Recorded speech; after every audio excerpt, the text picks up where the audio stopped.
അഖിലേന്ത്യാ കിസാൻ സഭയുടെ ആഭിമുഖ്യത്തിൽ കൊടുങ്ങല്ലൂർ BSNL ഓഫീസിന് മുന്നിൽ ധർണ നടത്തി.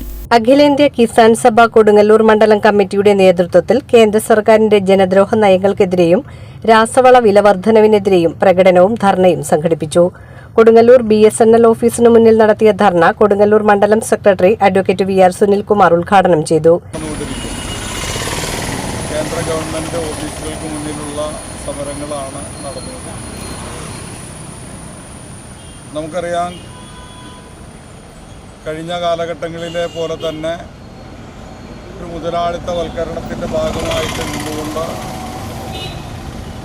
കേന്ദ്രം ഭരിച്ചിരുന്ന കോൺഗ്രസ് ഗവൺമെൻറ്റും പിന്നീട് വന്നിട്ടുള്ള BJP ഗവൺമെൻറ്റും ഒരേ സാമ്പത്തിക നയങ്ങളാണ് ഈ രാജ്യത്ത് നടപ്പിലാക്കിക്കൊണ്ടിരിക്കുന്നത്. സാമ്പത്തിക നയത്തിൻ്റെ ഭാഗമായിട്ട് തന്നെ ഇന്ത്യ രാജ്യത്തെ പൊതുമേഖലാ സ്ഥാപനങ്ങളൊക്കെ തന്നെ വിറ്റഴിക്കപ്പെടുന്ന സാഹചര്യങ്ങളിലേക്കും അതോടൊപ്പം തന്നെ ഇന്ത്യയുടെ കരുത്തായിരുന്ന അനന്തര കാലഘട്ടങ്ങളിൽ ഇന്ത്യ ഒരു കാർഷിക രാജ്യമാണ് എന്ന് പറഞ്ഞതിൽ നിന്ന് വിഭിന്നമായിക്കൊണ്ട് ഇന്ത്യയിലെ ഇന്നത്തെ കാലഘട്ടത്തിലേക്ക് കടക്കുമ്പോൾ 80% കർഷകരുണ്ടായിരുന്നതിൽ ഇന്ന് ഇന്ത്യ രാജ്യത്ത് 40% മാത്രമായിട്ട് ചുരുങ്ങുന്ന സാഹചര്യങ്ങളിലേക്കാണ് വന്നിട്ടുള്ളത്.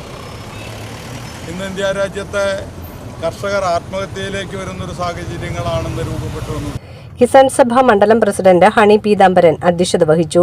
OC ജോസഫ്, KA കൊച്ചുമൊയ്തീൻ, സംസ്ഥാന കൌൺസിൽ അംഗം PB ഖൈസ്, സുമ ശിവൻ, ബാബു കളത്തേരി, CK രാമനാഥൻ, സുരേഷ് പണിക്കശ്ശേരി എന്നിവർ സംസാരിച്ചു.